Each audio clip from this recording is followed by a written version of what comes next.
రామగుండంలో మరోసారి పాగా వేస్తామని అంటున్నారు బీఆర్ఎస్ అభ్యర్థి కోరుకంటి చందర్. సుదీర్ఘ విజన్ ఉన్న నేత కేసీఆర్ అని, సంక్షేమ పథకాలతోనే అభివృద్ధి సాధ్యమని, తెలంగాణ ప్రజలు ముచ్చటగా మూడోసారి తమని అధికారంలోకి తెస్తారంటున్న బీఆర్ఎస్ అభ్యర్థి కోరుకంటి చందర్తో కరీంనగర్ ప్రతినిధి ఫణిరాజ్ ఫేస్ టు ఫేస్. ఉమ్మడి కరీంనగర్ జిల్లాలో పారిశ్రామిక ప్రాంతం రామగుండం ఇప్పుడు ఎన్నికల వేడితో ఉంది. ప్రస్తుతం ఇక్కడ ఉన్నటువంటి పరిస్థితుల్లో కీలకమైనటువంటి నేతలంతా కూడా ఇక్కడ మోహరించి ఎన్నికల వ్యూహాలని సిద్ధం చేస్తున్నారు.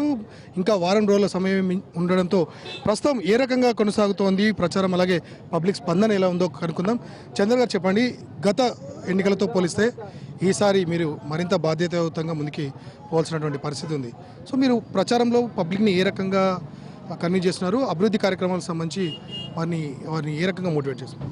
తెలంగాణ రాష్ట్రం ఏర్పడ్డ తర్వాత బంగారు తెలంగాణ నిర్మాణంలో కేసీఆర్ గారు చేస్తున్నటువంటి అభివృద్ధి సంక్షేమ పథకాలే రేపటి 30వ తారీఖు నాడు జరగబోయేటువంటి ఎన్నికలలో బీఆర్ఎస్ పార్టీని గెలుపు బాటలో తీసుకుపోతూ ఉన్నాయి. మేము ఏ ఇంటికి పోయినా, ఏ గడపకు పోయినా ప్రతి ఒక్కరు కూడా ఒకటే మాట చెప్తున్నారు, మాకు కేసీఆర్ గారి నాయకత్వమే కావాలి. కాంగ్రెస్ పాలనలో అల్లర్లు అయినాయి, మత కల్లోలాలు అయినాయి, వాళ్ళు 5గురు ముఖ్యమంత్రులు మారిండ్రు, మాకు ఒకే ముఖ్యమంత్రి ఉండాలి, మాకు కేసీఆర్ గారే ముఖ్యమంత్రి ఉండాలని ప్రజల నుంచి వెళ్ళి ఇలా గొప్ప అనూహ్యమైనటువంటి స్పందన మేము ప్రచార కార్యక్రమంలో ఇంటింటికి గడప గడప పోయినప్పుడు తెలుస్తూ ఉన్నది. ఖచ్చితంగా బీఆర్ఎస్ పార్టీ రామగుండం నియోజకవర్గం గెలవబోతూ ఉన్నది. ఇప్పుడు గతంతో పోలిస్తే ఈసారి కొంచెం ట్రయాంగిల్ ఫిట్, అంటే ఓట్ షేరింగ్ కూడా కొంతవరకు చీలినటువంటి పరిస్థితి ఉంది. సో ఇందులో మీరు ఏ రకంగా ఎటువంటి స్ట్రాటజీతో ముందుకెళ్తున్నారు, అలాగే అధిష్టానం ఇచ్చినటువంటి ఆదేశాలు తీసుకుంటారు? రామగుండం నియోజకవర్గంలో లబ్ధిదారుల ఓట్లే సుమారు 60 నుంచి 70,000 ఓట్లు ఉన్నాయి. బీఆర్ఎస్ పార్టీ 65,000 సభ్యత్వంతో రామగుండం నియోజకవర్గం బలమైనటువంటి శక్తిగా ఉన్నటువంటి నియోజకవర్గం. ఇక్కడి ప్రజలు కాంగ్రెస్ కానీ బీజేపీ కానీ ఓట్లేసే పరిస్థితులు లేరు. తప్పకుండా ఉద్యమ నాయకుడిని కేసీఆర్ గారిని ముఖ్యమంత్రిగా చేయాలని, ఈ ప్రాంతంలో కూడా ఉద్యమ నాయకుడు ఎమ్మెల్యే కావాలని ఇలా ప్రజలందరూ కూడా కోరుకుంటున్న సందర్భం.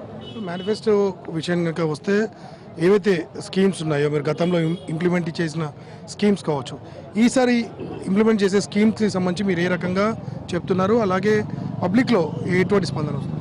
చాలా అమూల్యమైనటువంటి అనూహ్యమైనటువంటి స్పందన వస్తున్నది.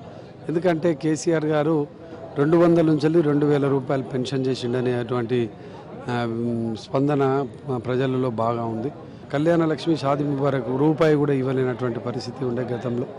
ఇలా కేసీఆర్ గారి నాయకత్వంలో 1,116 వస్తున్నాయని, కేసీఆర్ కిట్ వస్తున్నదని, అదేవిధంగా రామగుండం నియోజకవర్గంలోనే కాకుండా యావత్ తెలంగాణ ప్రాంతంలో ఉచిత కరెంటు, రైతు బంధు, ఈ విధమైనటువంటి పథకాలు ఇవ్వడంతో పాటు రేపు మళ్ళీ మూడోసారి ముచ్చటగా ముఖ్యమంత్రి అయిన తర్వాత 400కే గ్యాస్ సిలిండర్ ఇస్తానని ప్రకటించడం, తెల్ల కార్డు మీద సన్నబియ్యం ఇస్తానని ప్రకటించడం, ప్రతి ఇంటికి కూడా కేసీఆర్ బీమా పథకాన్ని 5 లక్షలతో ఇస్తానని ప్రకటించడం, అదేవిధంగా తెలంగాణ ప్రాంతంలో ఉన్నటువంటి ప్రతి మహిళా సోదరిమణులకు, అర్హులైనటువంటి మహిళలకు మహిళాభివృద్ధి కింద 3,000 రూపాయలు ఇస్తానని ప్రకటించడం, ఆసరా పెన్షన్ను 5,000 రూపాయలు ఇస్తానని ప్రకటించడం, మన రైతు బంధు 16,000 ఇస్తానని చెప్పేసి ప్రకటించడం, వికలాంగులకు 6,000 రూపాయలు ఇస్తానని ప్రకటించడం, ఈ విధమైనటువంటి ఈ యొక్క సంక్షేమ పథకాలలో ప్రజలందరూ కూడా సంతోషంగా ఉన్నారు.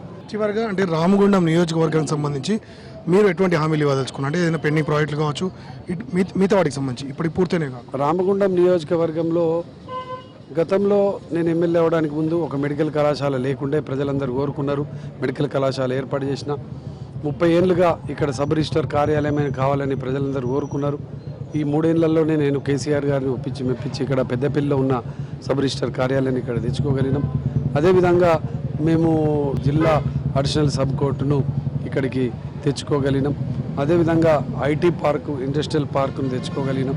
ఈ విధంగా ఎన్నో కార్యక్రమాలు ఎన్నో చేసినాం. ఇక్కడ ఉన్నటువంటి ఒక కరకట్ట నిర్మాణం కానీ, ఇక్కడ ఎస్టీపీల నిర్మాణం కానీ, ఇంకా రోడ్ల నిర్మాణాలు కానీ, ఈ ప్రాంతంలో పార్కులు కానీ, ఇంకా ఇతరత్ర ఇక్కడ ఉపాధి ఉద్యోగాల కల్పన కోసం స్మాల్ స్కేల్ ఇండస్ట్రీస్ నిర్మాణం కానీ ఇక్కడ అవసరం ఉన్నది. కాబట్టి ప్రజలకు ఈ అవసరాలనేవి మొన్న కేటీఆర్ రామారావు గారికి చెప్పినప్పుడు కేటీ రామారావు గారు బహిరంగంగా ప్రకటించడం జరిగింది.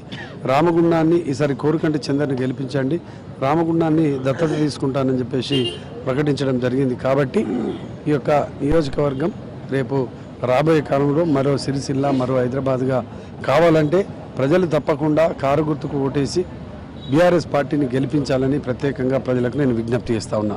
పోటీ ఎలా ఉన్నప్పటికీ కూడా ఖచ్చితంగా విజయం తమదేనని, తాము చేసినటువంటి అభివృద్ధి కార్యక్రమాలే తమని మరోసారి గెలిపించబోతున్నాయని కోరుకొండ చంద్ర అంటున్నారు. కెమెరామెన్ రాజేందర్తో ఫణిరాజ్ ఫర్ రాజ్ న్యూస్, రామగుండం.